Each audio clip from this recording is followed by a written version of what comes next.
होलिया में दिल पर सासनिया देसवा। शादी तो भइल नहीं के नु भाई करे के विचार बा कि ना? अच्छा हो गया है ना इनका। तो जब भाभी है तो सुनिए, सारे देवर लोग कह रहे हैं, पता है क्या कह रहे हैं कि होलिया में अभी तो बोल रहे हैं शादी हुआ नहीं भाभी, कहाँ से हुई मैं? भैया ढूंढेंगे तभी तो भाभी होंगे। ऐसे आई नहीं ना गई नहीं फलाना हम कहीं नहीं। अच्छा कुछ तो ऐसा हो ही आखिर काहे भाभी कहते हैं बताई जा। हाँ कुछ तो है, ऐसे ही कैसे लोग कह रहे हैं। कोई बात नहीं, होली है, पूरा जमाना होली है। हाँ ऋतु अभी उमंग थोड़ा सा रुक जाइए और राम ऋतु बहुत अच्छा गा रही है, एक बार जोरदार ताली बजा दीजिए, इसको रंग में लाइए। ये कमाल की गायिका है। मैं धनंजय भैया जो टीआरएस कंपनी के मालिक है, जो मध एक टब लेकर के आए हैं, वो जरा मंच पर आए और सम्मानित करें डिम्पल सिंह जी का। आप देखिए अब सम्मान अतिथि को करना पड़ेगा। आइए आइए आइए, अरे अतिथि का सम्मान सबसे बड़ा सम्मान। आइए, आप मित्रवत हैं, होली में हैं, होली की मुस्कुराहट में रहिए, दिल में रहिए, जज्बात में रहिए, धड़कनों में रहिए, पुराण में रहिए, मुस्कुराहट में रहिए, आदाब में रहिए, सब में रहिए। दिलवाली इधर देखो, इतनी बड़ी दिलवाली है। डिम्पल बाबा आपका सम्मान किया जाएगा। और अच्छा सम्मान तो होत रही भैया, लेकिन होई वाला रहू खत्म हो जाएगा भौजी पर कैसे है नहीं आई। मैं देवर कहता अंदा होली में बुरा ना मानो, होली है कि होलिया में दिल पर सासनिया देसवा।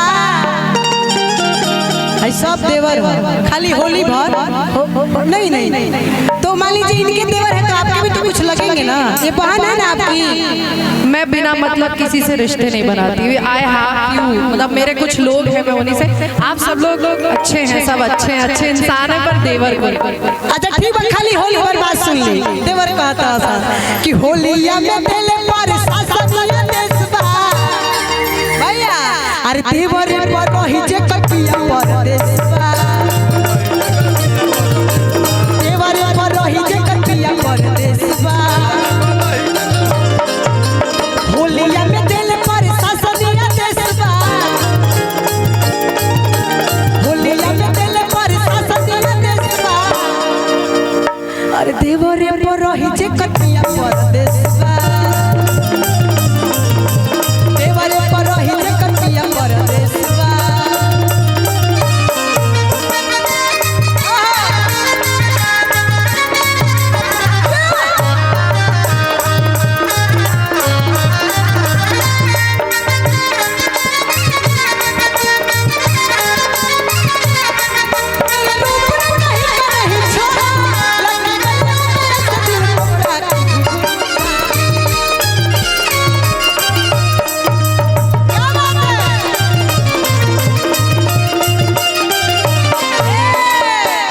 अच्छा जाए दी सच्चाई बाकी केहू के भौजाई काहे के बने जब बियाह नहीं के भइल तो। लेकिन जब अपना जीजा जी के यहाँ जाई तो पता बा जीजा जी का कहिए। जीजा जी परेशान करिए तो आप कहो कि कोही कैसे बही न से होलिया।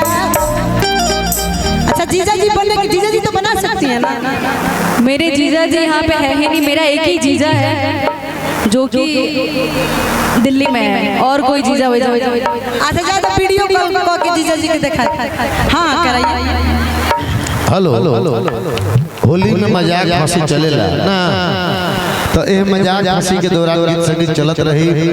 अब रउआ सब के बीच में सम्मानित करे खातिर टीआरएस कंपनी के मलिकार हमने के बड़का भैया धनंजय सिंह भैया, ग्राम गोविंदापुर बक्सर जिला, लेकिन भोजपुरी के हमने के गार्जियन माने, और डिम्पल सिंह जी भोजपुरी के अभिनेत्री के सम्मानित करम अंग वस्त्र सम्मान से। हाँ दिल से स्वागत। और भोजपुरी की सबसे हाईटेड, सबसे लंबी और मुस्कुराहट के शानदार जिंदाबाद अभिनेत्री यामिनी सिंह जी को सम्मानित करेंगे बड़े भैया मुन्ना भैया बिछियाओं। आइए बुलाओ और भाई गोलू रजा के हम बुलावा करो बड़का भैया बुच्ची भैया के देशानुसार है मंच पर भाई आइए विशेष बुलावा बड़े भैया बुच्ची भैया का है कि गोलू को बुलाओ तो भाई गोलू रजा का हम स्वागत करो अभिनंदन करो और मुन्ना भैया अंग वस्त्र के साथ सम्मान है तने देखो बिछियाओं मुन्ना भैया के द्वारा सम्मान यामिनी सिंह जी के होली मिलन समारोह ननौर के धरती पर और भाई गुरु रजा के मंच पर हम बोलो ऋतु राय जी गौ गौ लेस दे यही